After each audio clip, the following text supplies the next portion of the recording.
Yes. What's good, everybody, and welcome to what I would call the birthday episode, the flagship episode of Veterans Minimum.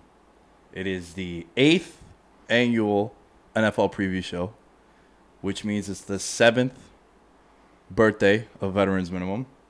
And across the table from me is my guy, a guy who I probably don't get this far without coming on the show. I've expressed how much you mean to me, how much you mean to the show, and how much the fans like it when you're on. My guy A-Double in the building. We're in here. I feel like we're on Drink Champs right now, but unfortunately I have a cup of water. Yo, I got no drinks to offer outside of this one beer, this IPA, and then the rest are like spiked seltzers and White Claws. And Alan's like, hey, man, I'm not a Long Island white girl. I need to have some real shit. Yeah, I can't rock with that. But no, when you're clapping, I'm just thinking like Nori in the back. Oh, yeah. But, oh, man, what a blessed to be here. We're going out with a bang. NFL preview. I think I say this every year, but wow, there is a lot of moving pieces. Like I know we've been hyping up Buffalo for the past few months, but like doing this whole setup, they're like 8 to 9 Super Bowl contenders.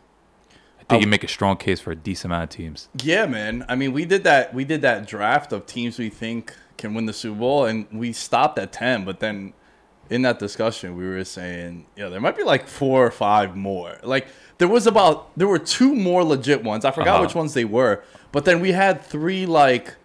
We had Minnesota in that mix. Borderline, yeah. We had, like, the Eagles in that mix, kind of like, if these teams could take that next step. So I'm excited, man. I'm fascinated by it. We are recording this. It is August 26th due to, you might be able to see some of the foam panels are coming down as I'm in the process of moving out of the studio here and heading over to Vegas. I'll be in Vegas by the time this drops, but for the Patreon members, you've gotten it already. We got the Fantasy League kicking off for all the members of the Patreon, and we'll be recording the show out of the Win Studio in Las Vegas. I'm super excited with that, working on some stuff with Blue Wire as well as the Win. And Alan will be coming on the shows on the Thursday episode. We'll be recording stuff. We'll be calling in, so we'll still have that vibe, that chemistry. And I'm pumped, man. I'm pumped, and I really appreciate you coming on the show. Absolutely. I've told you in private how much you meant to me, and you're one of the first people that – even before it was confirmed officially, Blue Wire is awesome, man. And shout out to everybody that really helped along that process over there. When they give me their word on something, they always deliver. Right. And then on this one, it was like pretty locked in. Yeah. Once they told me to start looking for apartments, I was like, all right, this is different from other conversations. Yeah, that's the start to get rolling. Blue Wire, correct me, was it December 2019? So yeah, man. Shortly after the new era of what Veterans Minimum was, with me taking it over and sort of being like a one-man show, and having you come on every week was super helpful. Yeah. Honestly, like I don't like doing shows by myself. I don't know how people do it. Shout out to Bill Burr who does it. Like there's like a handful of people. He just yells. Yeah, he just yells and rants, right? But it's hard, man. It's hard, and having you, it means a lot. And I'm gonna continue to do the best I can. I always try to pitch ideas to you, and if anything opens up that I think you might be good for, you're the first person I call. So it definitely it makes it very helpful. And this is the 4th one that we do together, right? Right. So yeah, man, we got the groove down. Let's get into it, dude, because this is gonna be a lengthy one. Yeah, they always seem to be. No more build up, and we're starting with the Powerhouse Conference, the conference where I think there are 10 teams that you could look at and be like, wow, I really think they're a playoff team, and only 7 can make it. I really think, and I think it's been the case for us all year. I truly think there's 3 teams I can't see make the playoffs in this conference. Right. It's the Jaguars, the Texans, and the Jets. Yeah. That's pretty much it. Everything else, like I think all 4 teams in the West, obviously we've talked about that. All 4 teams, I think in the North could be interesting with the exception of Cleveland because of the whole Watson stuff. We'll get to that in just a little bit.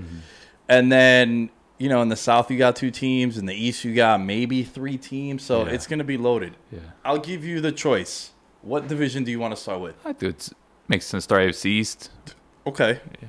A division in which now it is Buffalo versus everybody.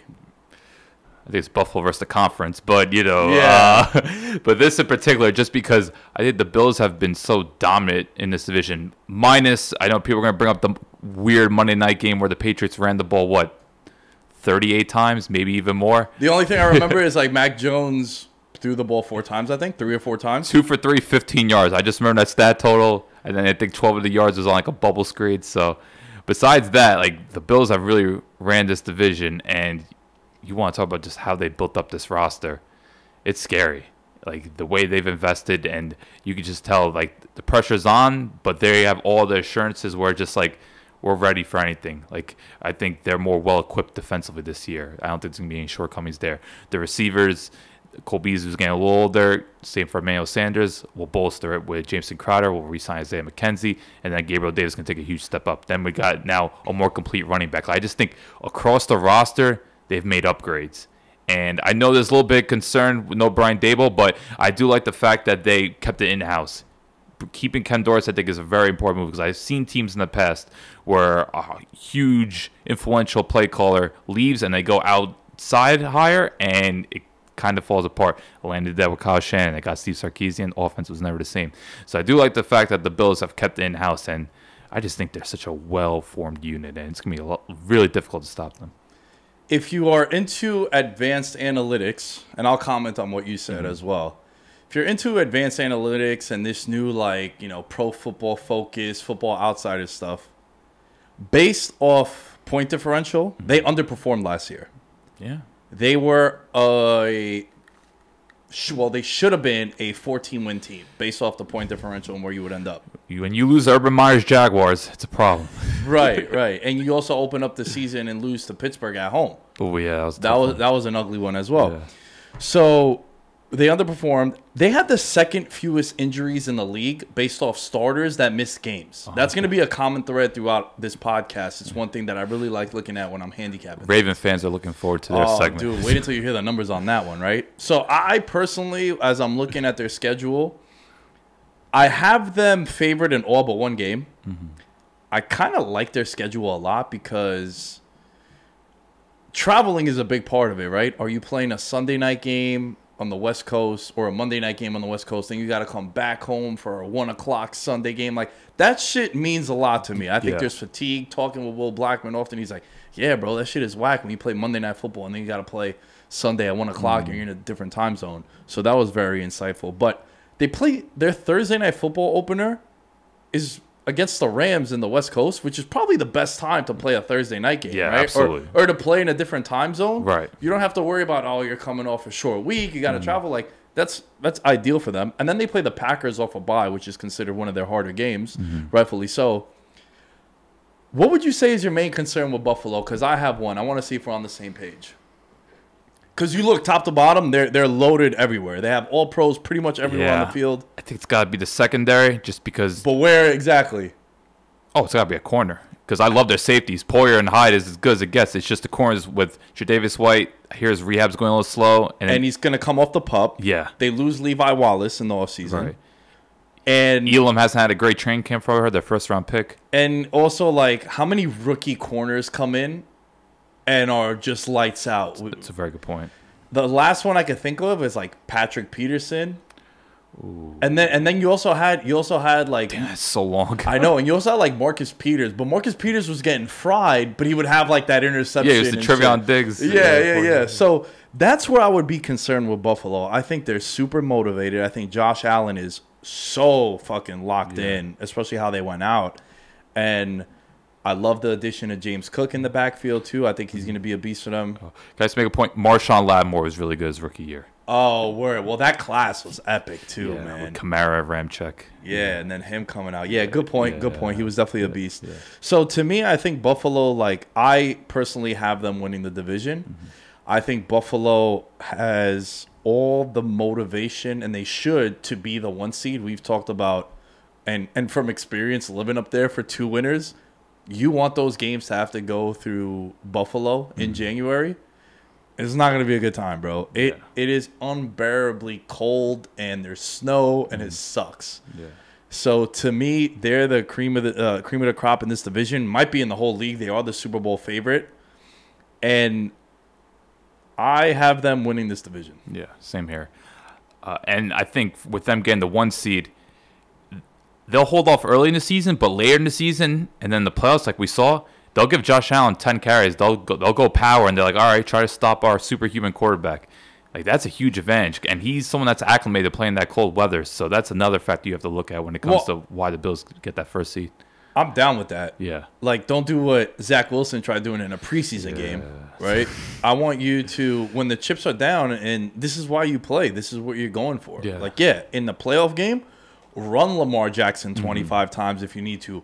Run Derrick Henry 40 times if you need to. Josh Allen, it's time. You're in the red zone. You're 4th and 1. We're going with you. Yeah.